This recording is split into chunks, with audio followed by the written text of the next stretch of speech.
किस श्राप के कारण औरतों को मासिक धर्म आता है। प्रिय दर्शकों, आज हम इसके पीछे का आपको एक गूढ़ रहस्य बताने वाले हैं। प्रिय दर्शकों, एक बार की बात है, भगवान विष्णु और माता लक्ष्मी शेषनाग की सैया पर विश्राम कर रहे थे। तभी माता लक्ष्मी भगवान विष्णु जी से कहती है कि हे प्रभु, स्त्रियों को मासिक धर्म क्यों आता है? आखिर स्त्रियों को ही यह पीड़ा क्यों सहन करनी पड़ती है? और मासिक धर्म के दौरान संबंध बनाने से क्या होता है? तब भगवान विष्णु कहते हैं, हे देवी, मैं तुम्हें इसके पीछे की एक गूढ़ कथा के बारे में बताता हूँ, जिसे सुनने के बाद आप समझ जाएंगी कि स्त्रियों को ही मासिक पीड़ा क्यों होती है और एक रजस्वला स्त्री के साथ संबंध बनाने पर कौन सा पाप लगता है। परंतु हे देवी, इस कथा को जो भी मनुष्य पूरा सच्चे मन से सुनता है, उसके सारे पाप नष्ट कर देता हूँ और उसे स्वर्गलोक में यमराज जी के बराबर का स्थान प्राप्त होता है। जो भी मित्र इस गूढ़ कथा को पूरे सच्चे मन से सुनते हैं तो उनके घर में पैसे की बरकत होती है ही। देवी, अब मैं तुम्हें बताता हूँ किस कारण से स्त्री को मासिक धर्म से गुजरना पड़ता है। यह घटना सतयुग की है। सतयुग में कालकेय नाम से प्रसिद्ध एक दानव हुआ करता था।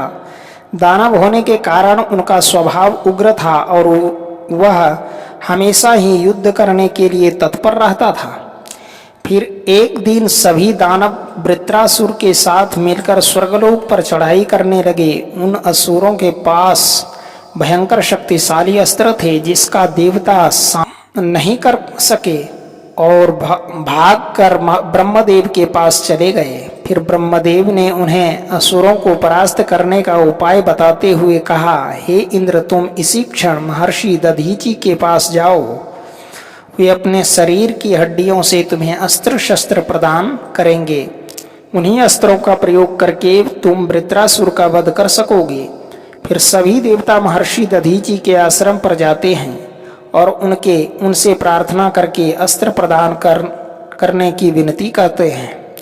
फिर संसार के कल्याण के लिए महर्षि दधीचि अपने शरीर की हड्डियों से अस्त्र शस्त्र निर्माण करते हैं। उन्हीं अस्त्रों में से एक वज्र नाम का अस्त्र होता है, जिसे देवराज इंद्र धारण कर लेते हैं।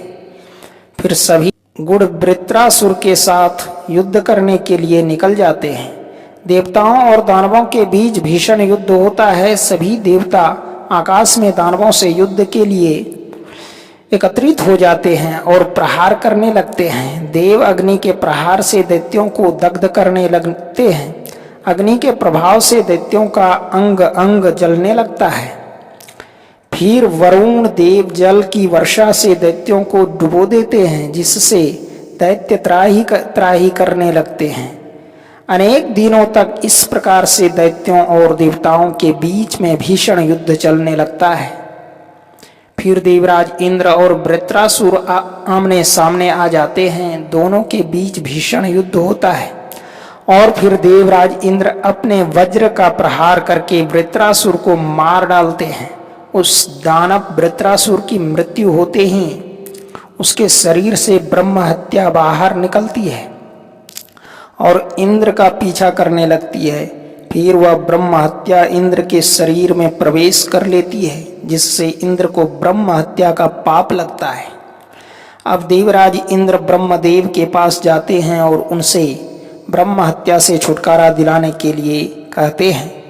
फिर ब्रह्मदेव उस ब्रह्म हत्या को इंद्र के शरीर से निकलने की आज्ञा देते हैं और तब वह ब्रह्म हत्या इंद्र के शरीर से बाहर निकलकर ब्रह्मदेव से कहने लगती है, हे परमपिता, अभी तक मैं वृत्रासुर के शरीर में निवास कर रही थी, क्योंकि उसने अनेक ब्रह्म हत्याएं की थी। जब इंद्र ने उसकी हत्या की तो मैं इंद्र के भीतर में वास करने लगी। अब आप ही मुझे कोई उचित स्थान दीजिए जहाँ पर मैं रह सकूं। फिर ब्रह्मदेव कहते हैं, हे ब्रह्म हत्या, मैं तुम्हें उचित स्थान देता हूँ। फिर ब्रह्मदेव ने ब्रह्म हत्या के 4 भाग किए और कहा, हे ब्रह्म हत्या, तुम्हारा 1/4 भाग अग्नि के भीतर रहेगा। जो भी मनुष्य अग्नि को आहुति नहीं देगा, तुम उसके शरीर में प्रवेश कर लेना। तुम्हारा दूसरा 1/4 भाग जल के भीतर रहेगा। जो भी मनुष्य जल में थूकेगा अथवा मलमूत्र का त्याग करेगा तुम उसके शरीर में प्रवेश करोगी। फिर तीसरा तुम्हारा 1/4 भाग पेड़ पौधों और वृक्षों के भीतर रहेगा। जो भी मनुष्य अकारण ही वृक्षों को काटेगा उसे ब्रह्म हत्या का पाप लगेगा। फिर ब्रह्मदेव ने अप्सराओं को बुलाया और उन अप्सराओं से कहा कि इस ब्रह्म हत्या का 1/4 भाग तुम ग्रहण करो। तब अप्सराएं कहने लगी, हे प्रभु, आपकी आज्ञा से हम इसे ग्रहण करने के लिए तैयार हैं, किंतु हमें भी इसे मुक्ति का कोई उपाय बताइए। फिर ब्रह्मदेव कहने लगे, हे अप्सरा, जो भी पुरुष रज वाला स्त्री के साथ संबंध बनाएगा उसके अंदर यह ब्रह्म हत्या प्रवेश कर जाएगी। इस प्रकार से ब्रह्म हत्या के 4 भाग हुए, एक अग्नि में, दूसरा जल में, तीसरा वृक्षों में और चौथा स्त्रियों के अंदर प्रवेश कर गया। उसी ब्रह्म हत्या के भाग के कारण स्त्रियों को मासिक धर्म आता है।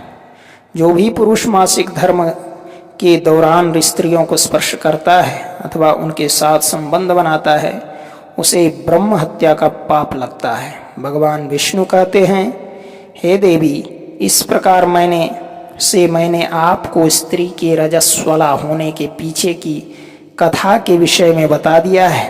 तब माँ लक्ष्मी कहती है, हे प्रभु, आज आपने मुझे बहुत ही महत्वपूर्ण ज्ञान दिया है। मैं भी आपको वचन देती हूँ, जो भी स्त्री मासिक धर्म के दौरान पूजा पाठ करेगी, पति के साथ संबंध रखेगी, उसके घर में मैं प्रवेश नहीं करूँगी, जिससे उसके घर के सभी मनुष्य निर्धन हो जाएंगे। मित्रों, इस प्रकार से मासिक धर्म के दौरान स्त्रियों के साथ मासिक धर्म में कभी संबंध नहीं बनाना चाहिए, नहीं तो उसे ब्रह्म हत्या का पाप लगता है। प्रिय दर्शकों, आपको यह कथा बहुत ही ज्ञानवर्धक और शिक्षाप्रद अवश्य मिली होगी, तो वीडियो को लाइक और चैनल को सब्सक्राइब जरूर करें। मिलते हैं अगली वीडियो में ऐसे ही ज्ञानवर्धक कहानी को लेकर के। तब तक के लिए जय गुरुदेव।